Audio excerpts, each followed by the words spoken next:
Hello, my name is Voya and welcome to My Deep Guide, and in today's video here is the Boox Palma 2. This is the second out of 3 new announcements that Boox had for the last quarter of 2024. So we've already unboxed and I've gave you the first impressions of the Note Air 4C last week. And this week we are going with the Boox Palma 2. And again, this kind of covers the same story as the Note Air 4C, because Palma 2, as you will see, is basically an iterative update over Palma, even more so maybe than the Note Air 4C. So let's unbox it and check it out what the first impressions are. And here's what I received in the package from Boox. We have obviously the Palma 2, and I have the cover for the Palma series. So let's start unboxing this. Before we do, just a quick check on what's actually new in Palma 2. And on the specs side of it, you will see that there's really nothing exactly new, because it has the same 6 GB of RAM, 128 GB of storage, expandable via micro SD card, has a 1200 HD card screen, octa-core CPU, 300 ppi, BSR enabled, fingerprint refresh.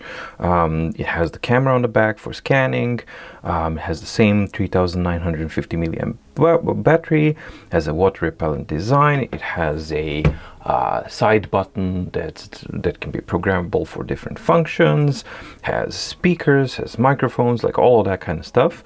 So what's actually the difference here? Well, the difference is that it has an upgraded octa-core CPU that will give you an license to use Android 13 on it. So that's, on the paper at least, the only difference that we have. And what I'm interested in is, when I unbox it, does it come with an OS 4 out of the box, and what does that mean for the Boox Palma format? And yeah, overall, just how it feels. So let's unbox it.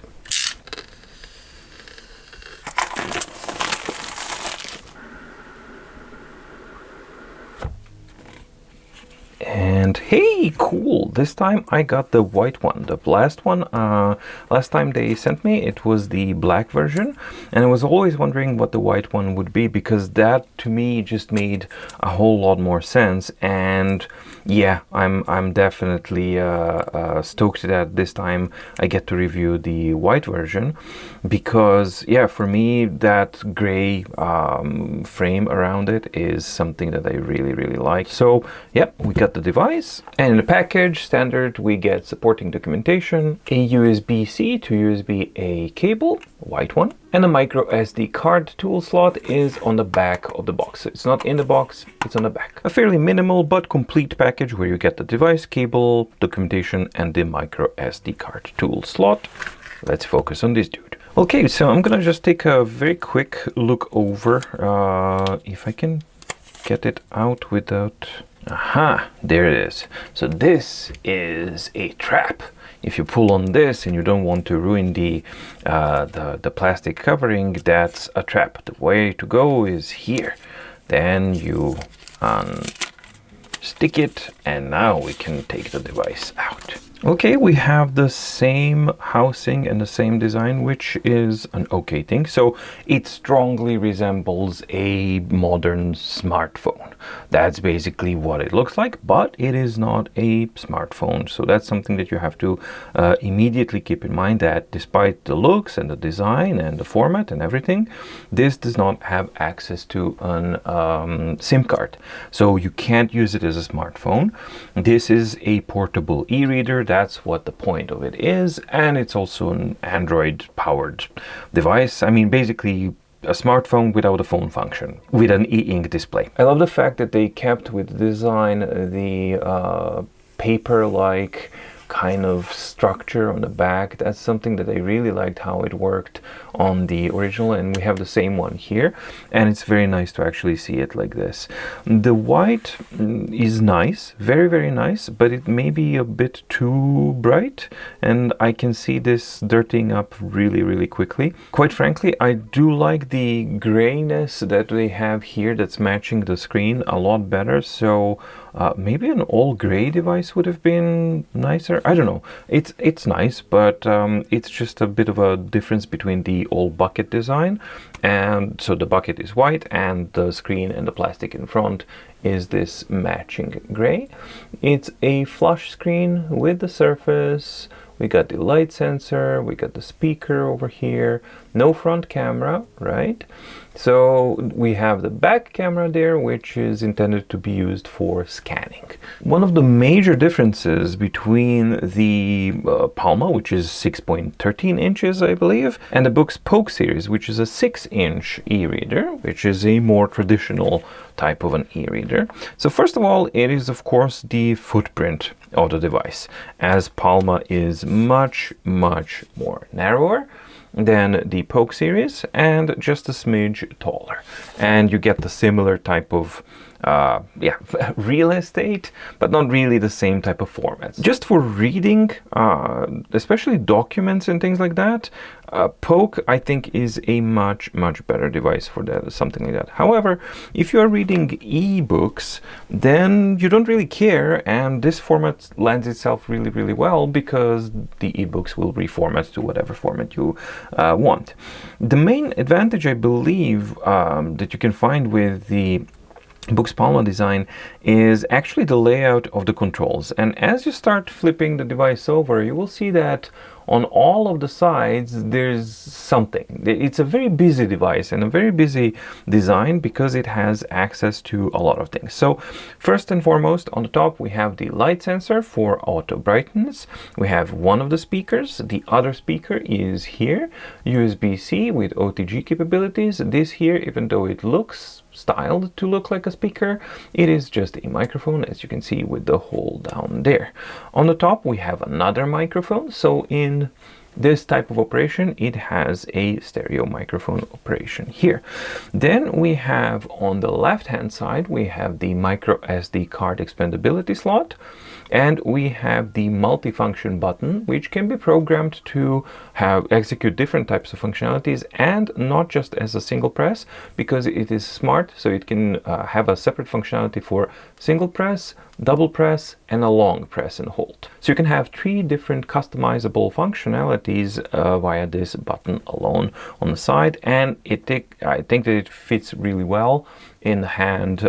If you're using it either left hand or right hand, it actually kind of works. It's nice and clicky. On the right hand side we have the power button, which doubles as a fingerprint reader and a unlock as well. And then we have the plus minus rocker button, which has again multiple functionalities.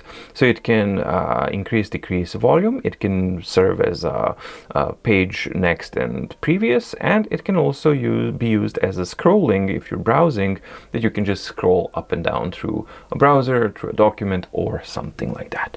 And of course on the rear you have the already mentioned 16 megapixel camera that can be used as a scanner with an LED flash as well. So all in all, in a very small package, you get a lot of functionalities which are all basically centered at you interacting with the device with physical buttons and things like that. So that's something that I really do like about the design of the Palma.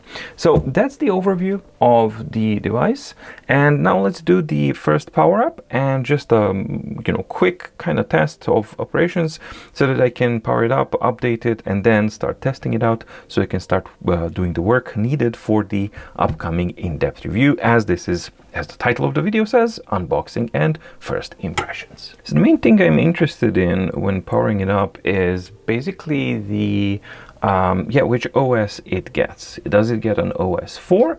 And what does that mean for the overall UI experience? Because frankly, everything else is pretty much identical when compared to the Palma 1. So like the Note Air 4C, Palma 2 is an incremental update. Let's just go through all of this. And I really do like the onboarding process is quite nice. That's something that has been improved, because previously you would have to choose the city, the time zone, and everything. Here you just choose a region and it automatically does these things. And all of the stuff that's necessary. So these are very, very small, creature comfort kind of things, but they do matter as far as the overall experience goes with the device itself. And you can see that it's very, very responsive as far as this goes. Like on any Boox device, you have the same gesture, like you can use it as a navigation bar or bottom gestures with swipe up with 3 distinct zones here at the bottom. And you can customize those functionalities later on. In the onboarding process, you can't really customize that, or at least I don't think that you can. Okay, so then we go next, and it says like, okay, then you can swipe up and down gestures on the sides, but considering that Palma has all of these physical interactivity buttons, it makes sense to keep that at off. The only one that actually does make a little bit more sense maybe for the side swipe gesture is to have it as brightness up and down, because this is of course a front lit device with a dual front light, and you can adjust color and intensity on it.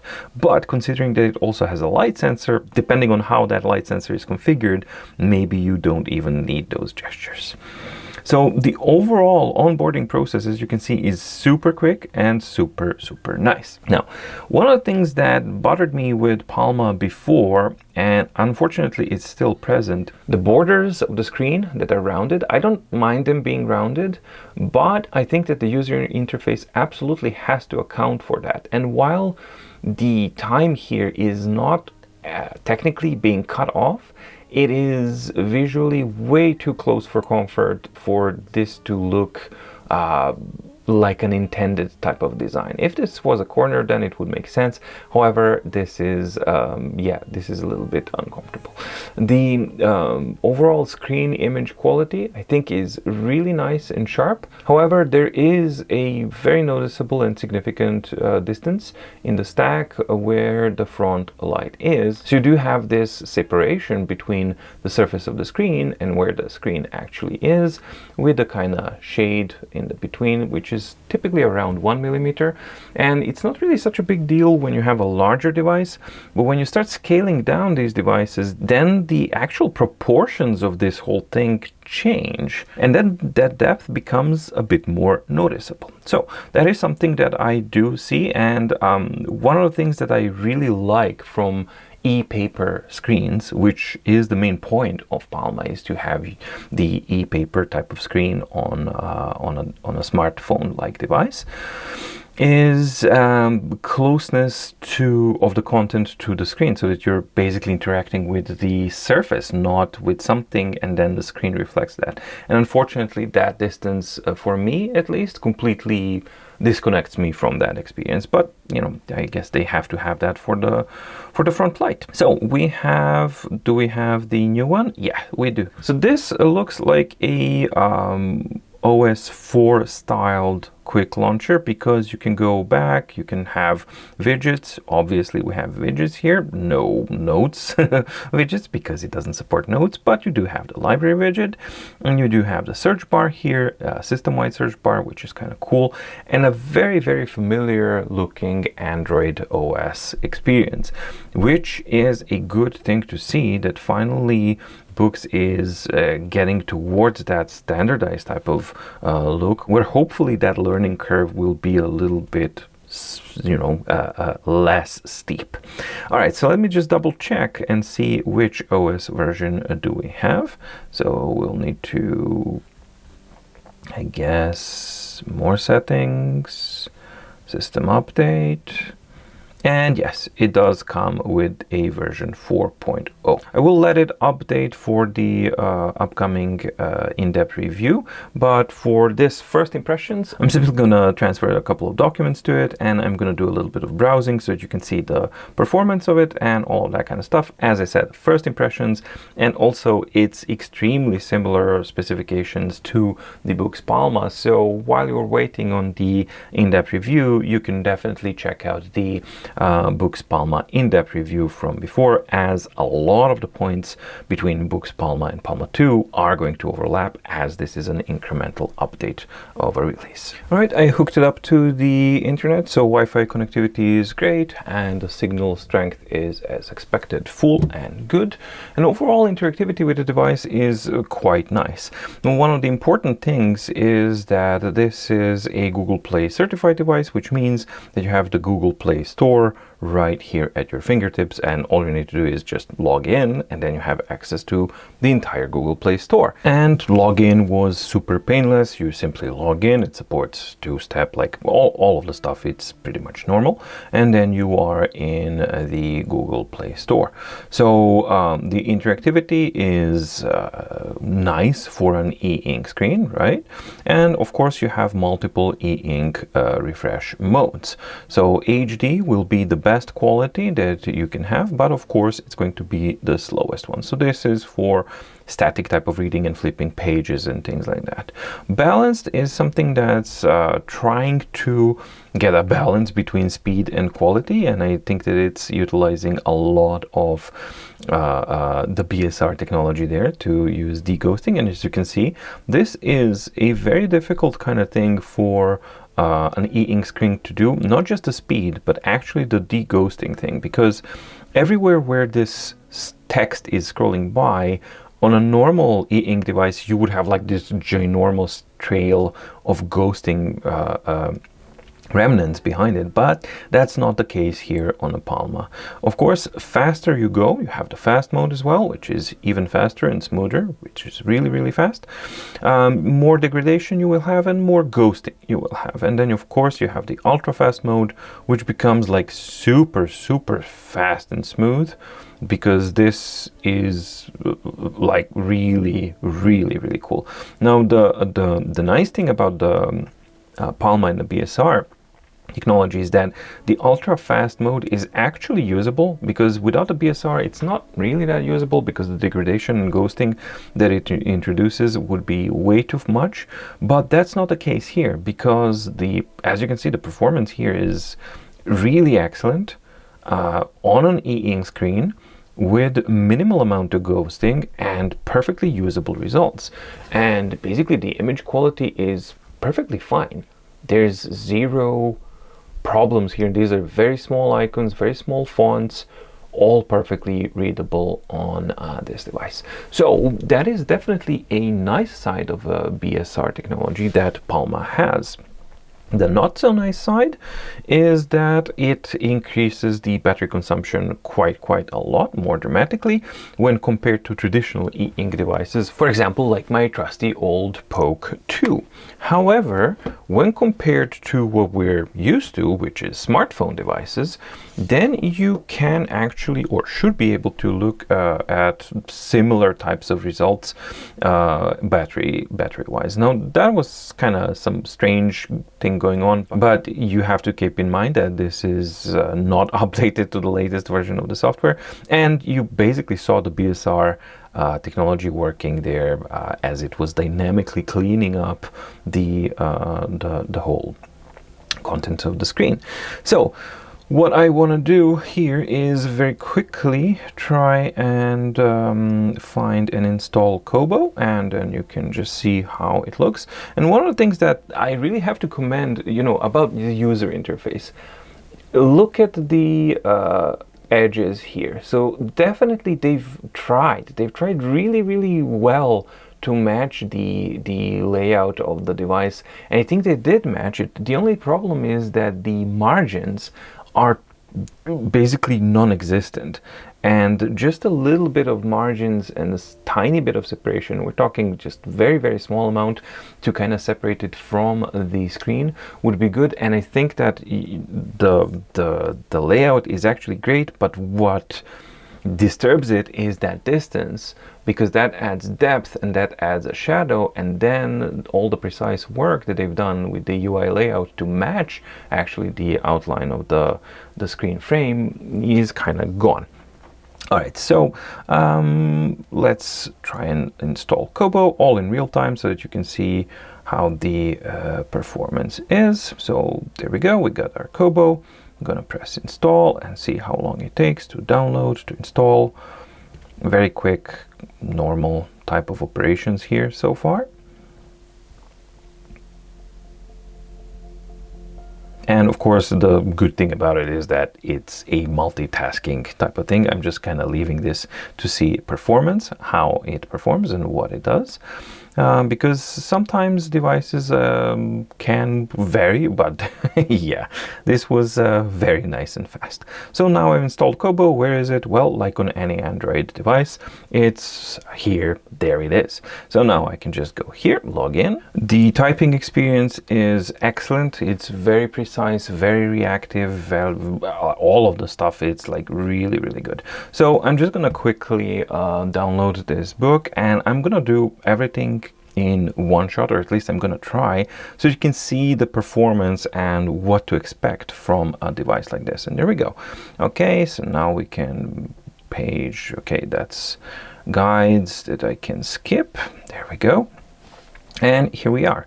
So you can definitely read it normally. Interactivity is really good and really smooth. It's very nice to read. So we're in ultra fast mode.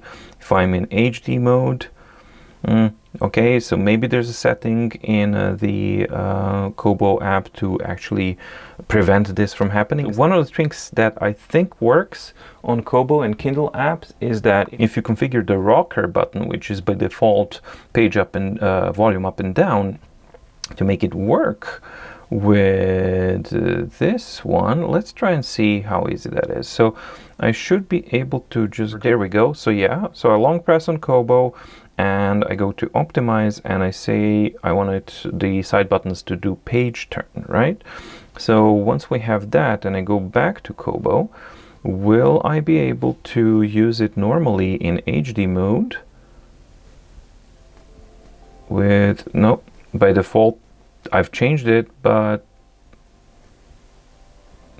this doesn't work, and it now defaulted back to this. Okay, something's a little off, but as I said, I need to get the latest OS here so that it works as you would expect it to. However, even if I switch to fast, this is more than good enough. I believe that the device is equipped with auto rotation gyro sensor. So if I go to here and enable auto rotation and go back to Kobo, and I rotate this way, it should reorganize itself in a good way, and then you can kind of read it. For me personally, that was my gripe with Palma 1 as well, which was that to me personally, this format is not really something that I am really happy with reading. So, and here I've kind of gotten it confused. It's no longer reacting at all because it tries to, you know, pinch to zoom. That didn't work. And now it's kind of blocked. So that was Kobo kind of crashing. But again, I need to update the device and basically just check out and see which app prefers which type of settings best.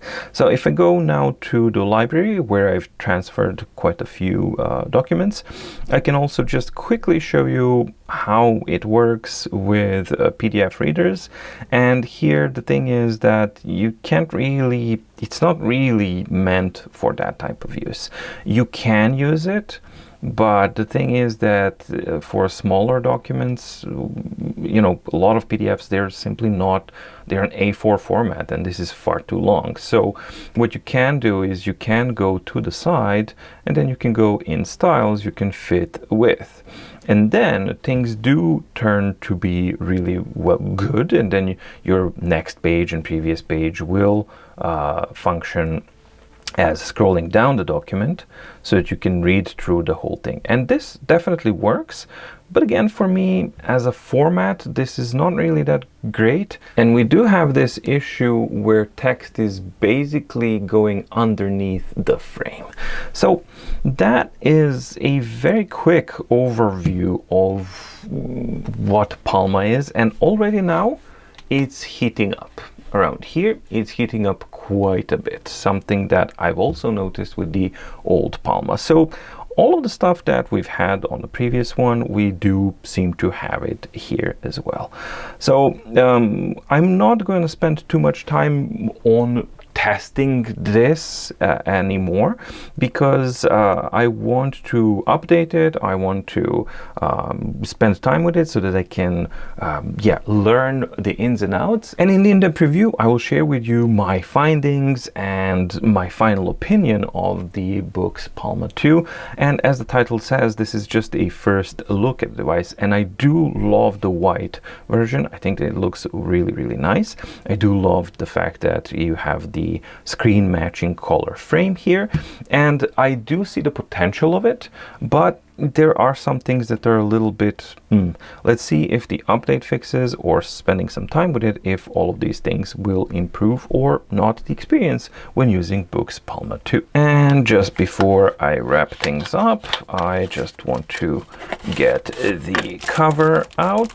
Cool, we got the matching white one, and you get the cover that has a silicone protective pouch. Very, very very smartphone-like-ish kind of affair, so fairly familiar kind of thing.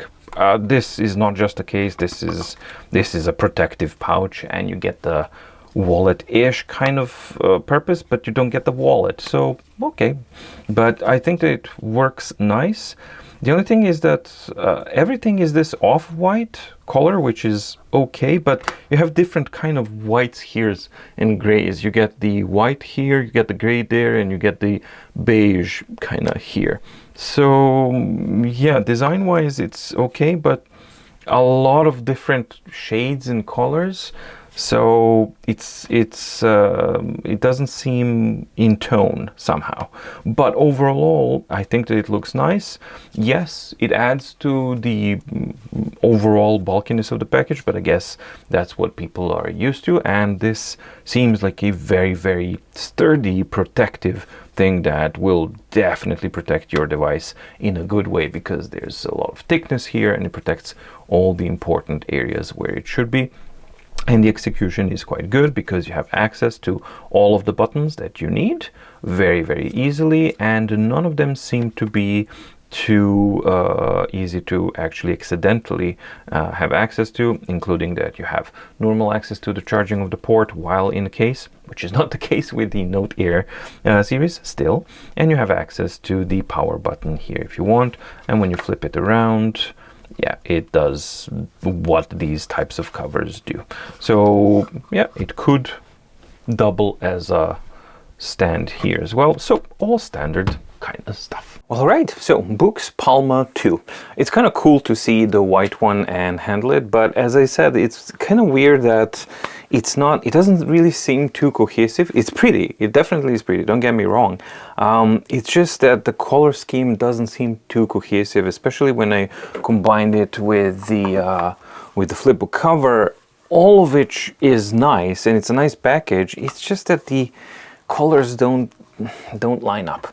But anyway, the first impressions of the device, well, I struggle to see what really is the big difference between Palma and Palma 2, especially if you wait a little bit and you get the new OS 4 on Palma.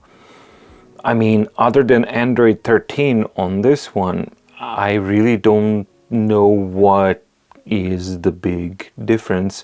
Yes, the updated octa-core is there, and probably is going to have a bit more efficiency and a bit more performance, but overall that's pretty much it as far as I think that we can hope for. So as I no longer have the Palma, because that was also a review loan unit device, so I don't have a direct comparison with it, what I will do with this one for the in-depth review is actually spend more time with it and try to figure out what's it for, because that's one of the things before with the Palma I was a little bit confused with what's the main point of this.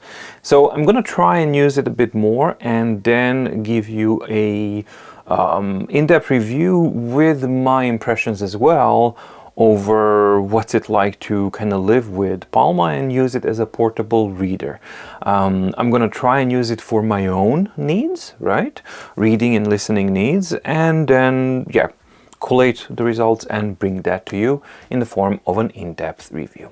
But for now, this has been the unboxing and the first impressions of the Boox Palma 2. I hope that you liked the video. If you did, please like and subscribe, and also visit the mydeepguide.com/shop, where you can find the MDO and MMP, both of which are hyperlinked PDF organizing products. MDO organizes all of your yearly, quarterly, monthly, weekly, daily needs, and MMP helps you centralize, simplify, and organize all of your meeting planning needs. And these are sophisticated, carefully designed and executed, complex but easy to use hyperlinked PDF documents or organizers that are specifically meant to be used and tailored for e-note devices. So if you like the work that I do, I invite you to visit this link and check it out, and you can either support my work or you support my work and end up with a kick-ass organizer as well. Thank you so much for watching. Stay safe, stay healthy, and see you in the next video. Bye!